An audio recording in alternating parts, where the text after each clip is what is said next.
হযরত ওমর ইবনুল খাত্তাব রাদিয়াল্লাহু তাআলা আনহু আবু বকরকে ডাক দেয়া বলে, হ্যাঁ ভাই আবু বকর, আপনি যায়েন না, আমাদেরকে খেদমতে পাঠান। হযরত আবু বকর ডাক দেয়া কয়, ভাই ওমর, ওই মহিলার ঘরে তুমি যাও না, আমি যতদিন জীবিত থাকবো ততদিন আমি মহিলার খেদমত করব। তবে আমার ইন্তেকালের পরে ইনশাআল্লাহ তুমি যদি রাষ্ট্র ক্ষমতা পাও, তুমি যদি খলিফাতুল মুসলিমিন হও, তোমার দায়িত্ব হলো সংসদ ভবনে যাওয়ার আগে মহিলার খোঁজ খবর নেওয়া। সুবহানাল্লাহ। হযরত আবু বকর যখন দুনিয়া থেকে বিদায় হয়ে গেল, হযরত ওমর ইবনুল খাত্তাব রাদিয়াল্লাহু আনহু আবার সংসদে যায় না। মন্ত্রী পরিষদের অন্যান্যরা ডাক দেয়া কয়, ওমর, আগে চলেন সংসদে তথা মসজিদে নববীতে দাঁড়ায় আপনি বিভিন্ন ঘোষণা দেন, অথবা আপনি রেস্ট নেন, অথবা বাসায় যান। সে ডাক দিয়া কয়, তোমরা যাও, আমার ভাই আবু বকর আমার একটা বড় দায়িত্ব দিয়া গেছে, সেই দায়িত্বর টানে আমাকে এক জায়গায় যাওয়া লাগবে। হযরত ওমর ইবনুল খাত্তাব অর্ধেকটা পৃথিবীর বাদশা, তিনি একাই রওনা হলেন পাহাড়ে। পাহাড়ের পাশে ছোট্ট একটা করে ঘর, করে ঘরের ভিতরে যায়। যখন উনি আওয়াজ করলেন, বুঝতে পারছে কেউ না কেউ সেখানে আসছে। আসার পরে তাকায় দেখে একজন মহিলা, বৃদ্ধা মহিলা, বিধবা মহিলা, তার কেউ নাই, ছেলে নাই, কেউ নাই।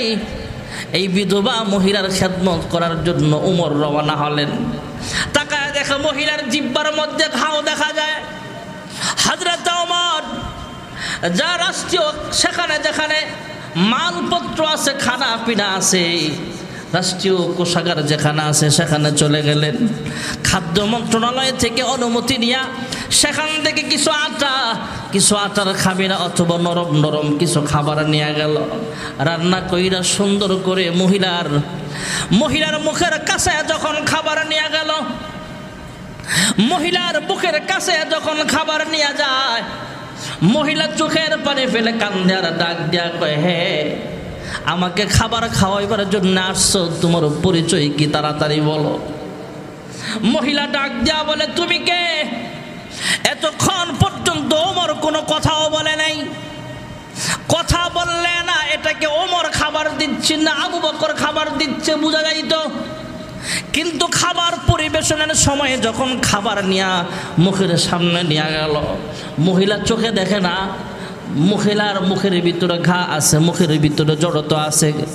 মহিলা ভালো করে কথাও বলতে পারে না, তারপরেও মহিলা ডাক দিয়া কয়, তুমি কে? তাড়াতাড়ি বলো, আমার আবু বকর কোথায়? সুবহানাল্লাহ কোন।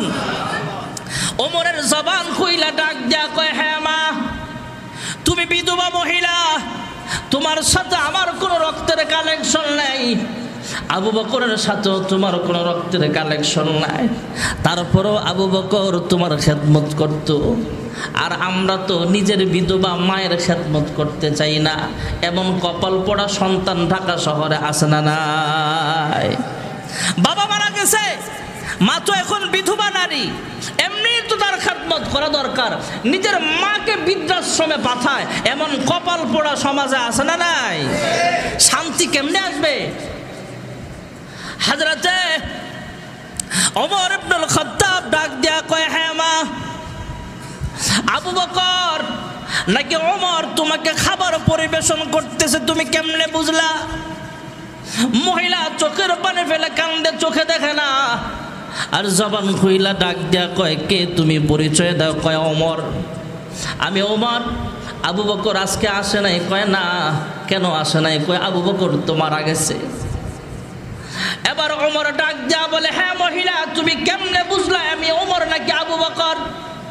আমি যে আবু বকর না এটা কিভাবে বুঝলেন?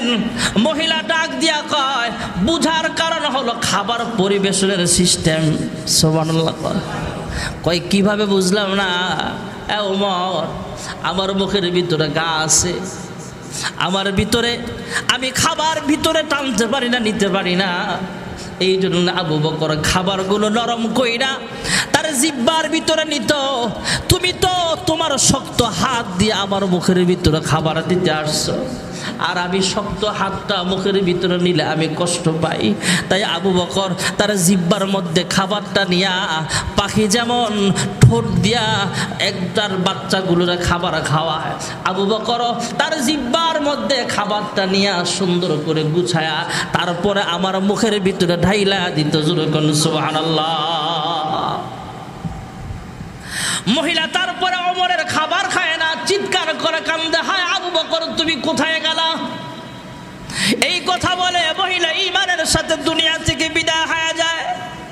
হযরত ওমর চোখের পানি ফেলে কান্দে আর ডাক দিয়া কয়, এই জন্যই তো আরহামু উম্মতি বি উম্মতি আবু বকর, এই জন্যই তো আবু বকরের দাম আমাদের চাইতে অনেক অনেক বেশি। জোরে কোন সুবহানাল্লাহ।